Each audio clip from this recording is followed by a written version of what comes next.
Programa O D da Questão. Um oferecimento. Unikitchen, M2 Marmoraria, Piso Prime, Comercial Estevam. Conceição, eu me lembro muito bem. Vivia lá no morro, sonhando com coisas que o morro não tem. Essa homenagem, todo começo de programa eu canto, não podia deixar de homenagear Calbi Peixoto. E hoje é aquele programa em que a gente conversa, né? Batemos um papo aqui e eu vou falar bastante, né? Sobre a política aqui de Sorocaba e tal. Nós vamos entender um pouco o que está acontecendo no Brasil, né? Michel Temer já está aí há uma semana, hein? 10 dias de novo governo, o que você está achando? É sobre isso o nosso papo hoje, tá bom?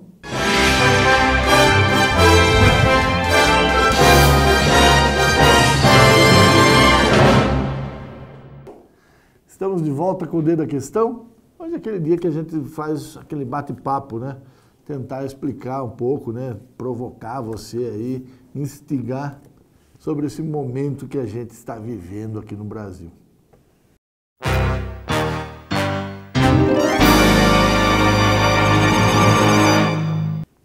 Bom, primeira coisa para entender, tá?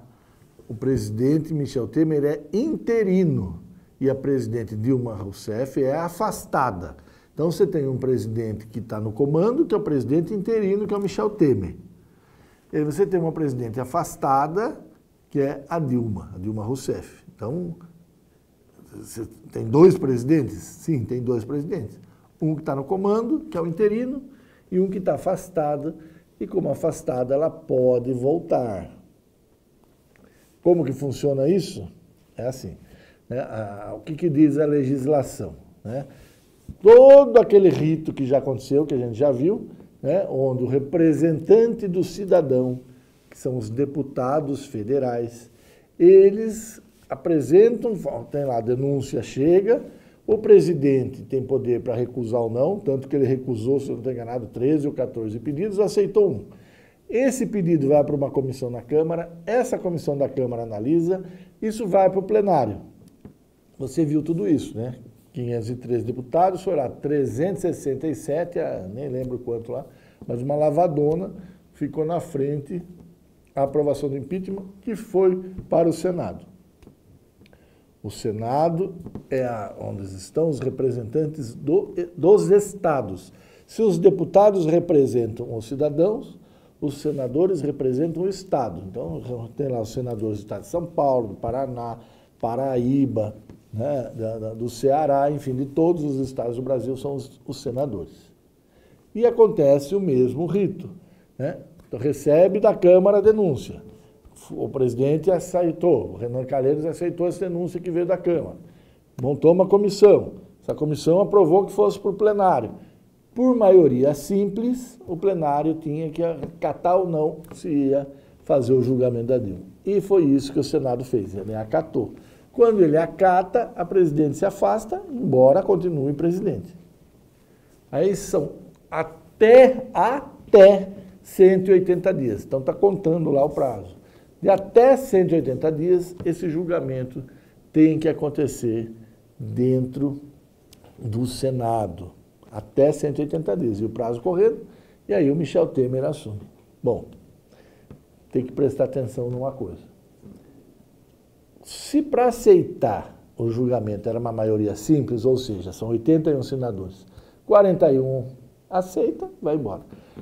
Foram 55 que aceitaram, né? Só que para o julgamento é a mesma lógica da Câmara, ou seja, 2/3 dos senadores. Então, se tiver 53, 2/3 são 54 senadores, 55 pediram. Se ficar com 53, acontece o quê? A Dilma não é mais afastada, ela assume. Então, veja só, essa realidade ela é muito, assim, uma linha muito tênue. E as pessoas parecem que já está esclarecido, não acontece mais nada. A chance de não acontecer no cenário todo, é muito real, né? É muito provável que o Michel Temer tenha o seu mandato estendido, porque no Senado, a presidente Dilma, que está afastada, deve ser definitivamente impedida, né, o impeachment de exercer o cargo. Isso são 180 dias. Bom, por isso, né, que nesse período, o que aconteceu? O Michel Temer assumiu, né, então ela foi afastada na quarta-feira, no dia 12, ela já de manhã deixou o palácio com todos os seus ministros, Michel Temer assumiu à tarde. Assumiu com os novos ministros e desde então esses novos ministros estão lá nomeando as suas equipes e aí medidas estão sendo tomadas, né? Esse é o momento, esse é o cenário que a gente está vivendo. Qual que é a grande vantagem do Michel Temer? Primeiro, como novidade, né, ele consegue, naquilo que eu sempre estou falando, né, no peso da balança, né, ele consegue uma boa vantagem que é a confiança das pessoas. Está todo mundo meio assustado com essa crise política, né, que travou a economia. Só o fato dele ter entrado já é um ânimo. Então, hoje a gente tem dois pesos, né? O econômico e o da democracia. As pessoas estão deixando um pouco de lado isso, e aí todo mundo que toca nesse assunto fala, democracia, petista, mortadela e coisa e tal. Não é essa a realidade, a gente tem que ter essa noção, né? E aí fica um convite para que vocês acompanhem um pouco a cobertura da imprensa estrangeira, ou seja, né, dos jornais, das televisões dos Estados Unidos e da Europa, do Japão, né, da Coreia, da China. Eles não estão tendo o mesmo entendimento da imprensa aqui do Brasil sobre esse processo. A distância, o olhar, né, enfim, acho que não é nem o caso de estar debatendo isso, né?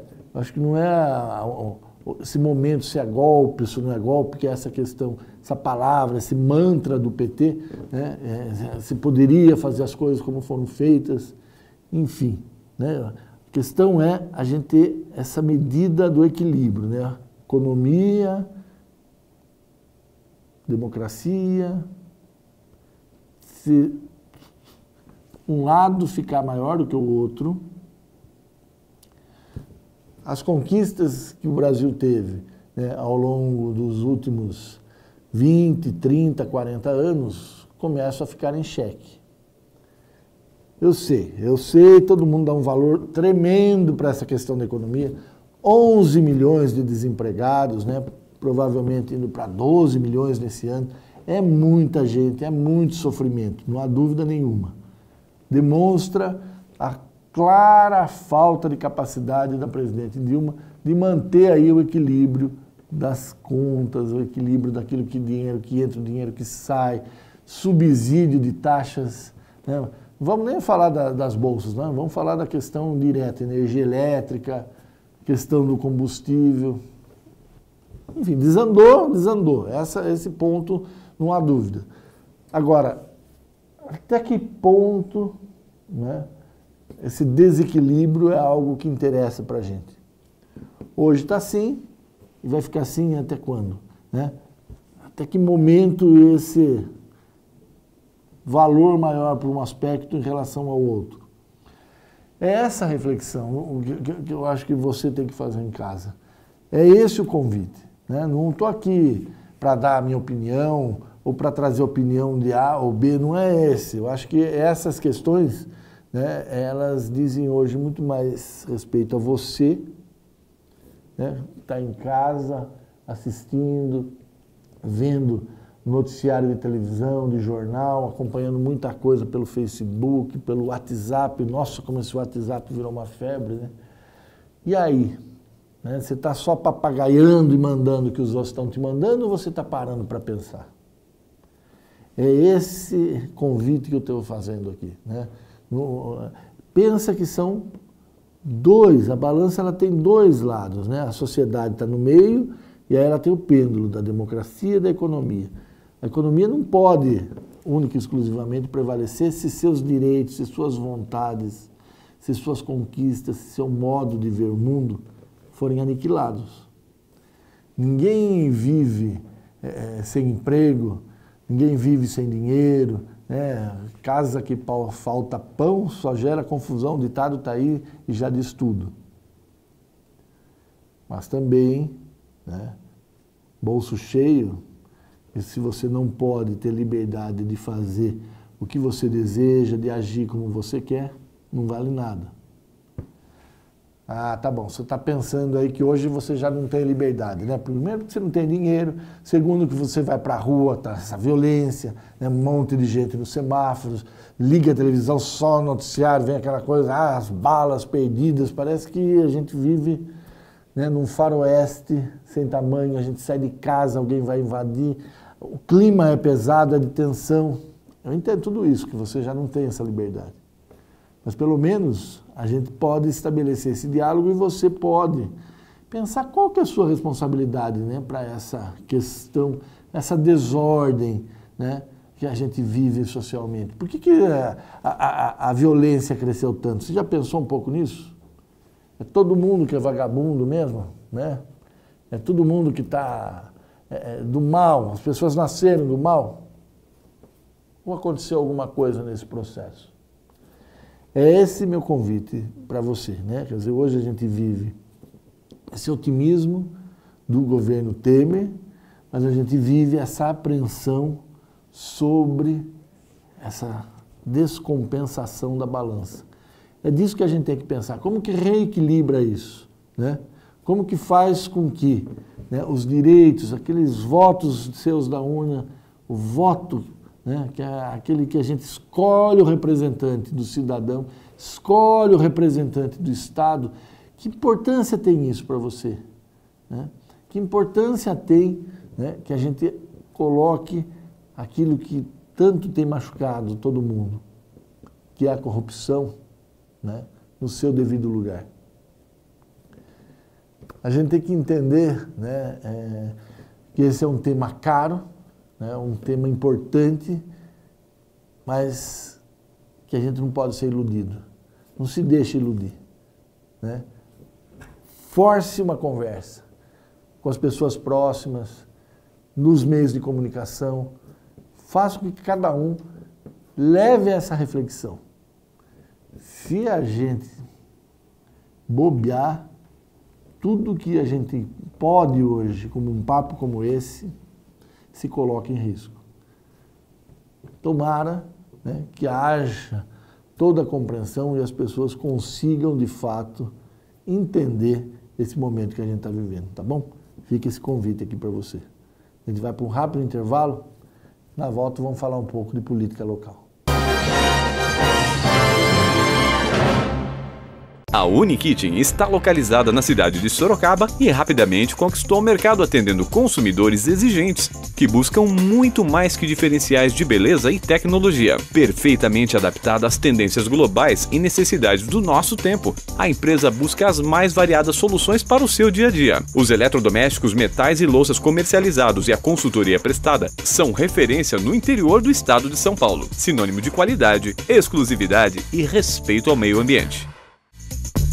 M2 Marmoraria, 10 anos de compromisso com a beleza e a sofisticação. Rua Mário Tami, 52, Jardim Além Ponte, próximo ao Extra Santa Rosália. 3237-3030, Sorocaba. m2marmoraria.com.br.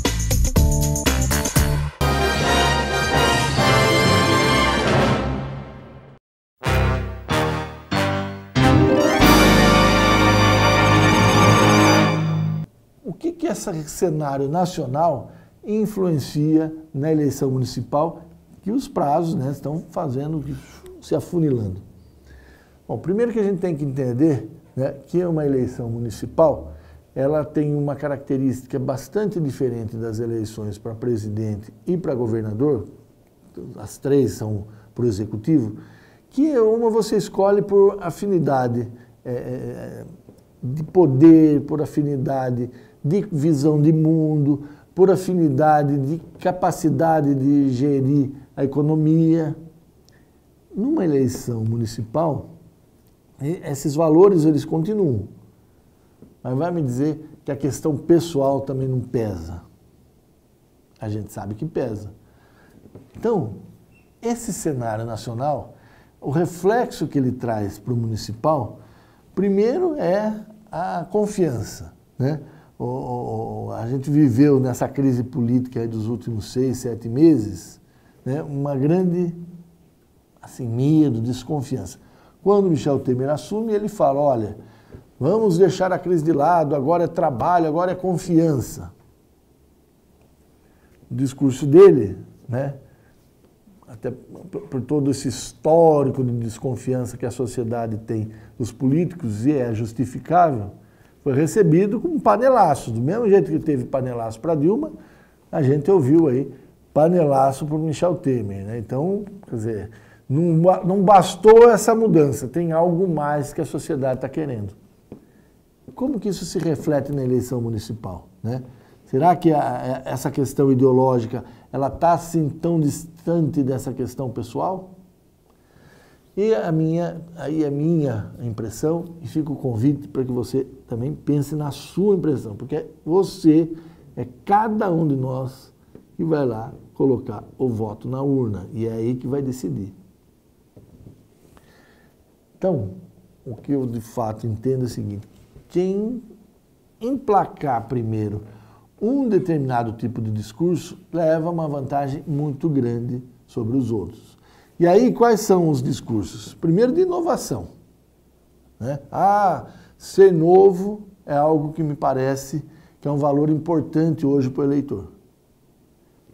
Isso não significa, né, porque ser novo é algo, assim, um valor absoluto em si. Não. Ser novo é aquele que promete ou aquele que demonstra a capacidade de estar rompido com uma tradição e propor um futuro. É isso, no fundo, que a gente quer, né? Que o governante venha e dê uma perspectiva de futuro para cada um de nós. E, no caso da eleição municipal, para a cidade. O que a gente quer quando escolhe um prefeito? Quer que ele garanta que a gente mantenha, ou a gente avance, ou a gente tenha mais conquistas em qualidade de vida. É isso que a gente quer viver bem. O que é viver bem? É ter capacidade de estar numa casa boa, de sair sem trânsito, de ter próximo de si trabalho, lazer, a questão do meio ambiente cada vez mais valorizada. Então, o prefeito é alguém que vai viabilizar essas questões. Então, se ele é o novo, não é questão de idade, não é questão de saber se ele já esteve na política ou não. Um outro aspecto, além da inovação, né, a experiência. Ter muita experiência ou não ter experiência nenhuma, o que vai pesar mais, né? Isso é um critério que eu tenho certeza que vai ser levado em conta na eleição municipal. Olha, aquele lá sabe fazer, ou aquele lá demonstra que sabe fazer. Aquele lá que sabe fazer, fez daquele jeito. Ele vai fazer igual ou vai fazer diferente? Aquele que diz que sabe fazer, o que ele já fez na vida que eu posso acreditar que ele sabe que vai fazer daquele jeito? Parece complicado, mas não é. Esse raciocínio, ele é colocado para a gente a partir do momento em que a propaganda e a publicidade elas se tornam diárias e maciças no processo da campanha eleitoral, e quem está lá desprevenido acaba entrando na massa. Por isso que eu estou aqui sempre chamando a atenção. Reflita, pense para não ser massa de manobra. Outra questão que ela é fundamental, né, no raciocínio disso que é o cenário nacional com um reflexo no local, né? Quem é que vai trazer temas que são importantes para a minha vida? E aí os temas me parecem cada vez mais relacionados à mobilidade, o que significa diferentes plataformas e integração dessas plataformas para a gente se movimentar. Então, o carro, né, sempre foi aquele principal modelo. Quer dizer, ó, vou lá, conquisto, trabalho, compro meu carro, então eu vou andar de carro. Isso teve um valor muito grande até agora, né, na vida do Brasil, na vida de Sorocaba. Teve em outros países, principalmente nos desenvolvidos, e mudou, né? Muito carro, né, a falta de capacidade de rua, e as pessoas passaram a entender que o transporte coletivo é uma boa. Lá na eleição passada, 2012, se entendeu que o BRT era algo que resolveria isso. E hoje, qual que é a sua impressão? O BRT continua resolvendo isso? Né? Ou a gente vai ter que mudar? Né? Ou vai ser o VLT? Né? O que vale, o que é fundamental, né, nessa questão? E daí ela é uma realidade, você vai ter que pensar e decidir, né? Os candidatos com BRT e os candidatos que não querem o BRT. Esse é um tema caro que você vai ter que decidir. E a saúde? Né? Lembrar que no início da administração do atual prefeito, Panunzio, né, em 2013, eram 27 mil, né, pessoas que entravam pedindo uma consulta na Unidade Básica de Saúde, UBS, num PA pronto atendimento. 2013, 26 mil pessoas. Sabem, 3 anos depois, qual o número? 65 mil pessoas. Né? Essa diferença de quase 40 mil, não é que a cidade cresceu. Não, são pessoas que tinham um plano de saúde particular, perdem esse plano de saúde, né, perderam emprego, seja lá o que for, e aí vai buscar aquilo que é saúde pública. Como é que resolve isso? O que você quer que o próximo prefeito faça para resolver isso? Lembre-se, é na hora do voto, ele vai colocar isso em discussão, tem que colocar isso em discussão. Né? Então, ó, mobilidade e BRT, você quer ou não? Questão da saúde, como é que resolve essa porta de entrada? Como é que melhora o atendimento das pessoas? Estamos falando de urgência e emergência, e aquelas cirurgias, né, eletivas, né? Pessoas que ficam na fila 1, 2 anos esperando por uma questão que não é de urgência, mas que faz com que cada um sofra. Né? Então, outro aspecto que eu acho fundamental, né, desse tripé de coisas importantes dessa eleição, o trabalho. Que prefeito vai, ou que candidato vai apresentar propostas para que o município, né, seja capaz de criar novos postos de trabalho. Essa é uma questão nacional, uma questão que a economia tem que ir bem, né? E aí a economia indo bem, e aí todos os municípios vão. Isso é uma realidade. Mas o que o prefeito pode fazer? Né? Então a gente tem aí a mobilidade, a gente tem a questão da saúde, do atendimento básico, a gente tem a questão do trabalho. Essa é a minha percepção, são temas que eu entendo que são caros ao eleitor. E você? Quais são os temas que você acha que se incluem nesses 3? Ou que substituem esses 3? É isso.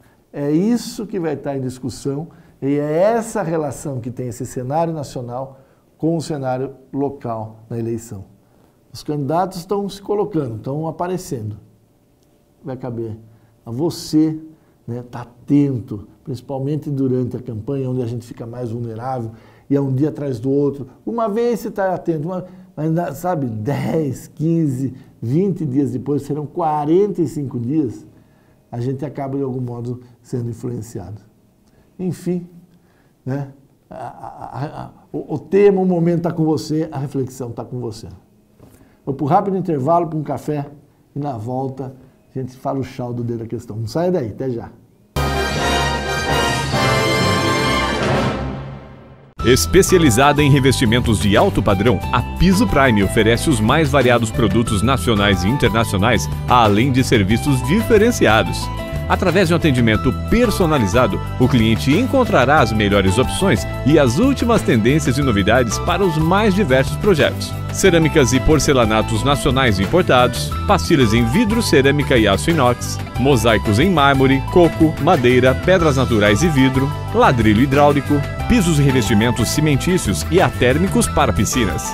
cubas especiais, cerâmica natural e decorada, revestimentos exclusivos. Procurando móveis para escritório? A Comercial Estevan tem as melhores marcas e muitas opções. Faça uma visita e conheça a mais completa loja de mobiliário corporativo em Sorocaba.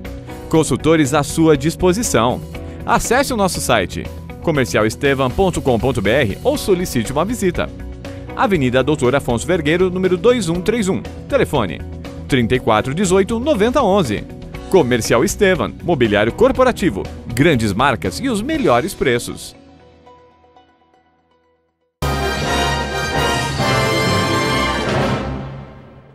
Chegou a hora de ir embora, chegou a hora de falar tchau.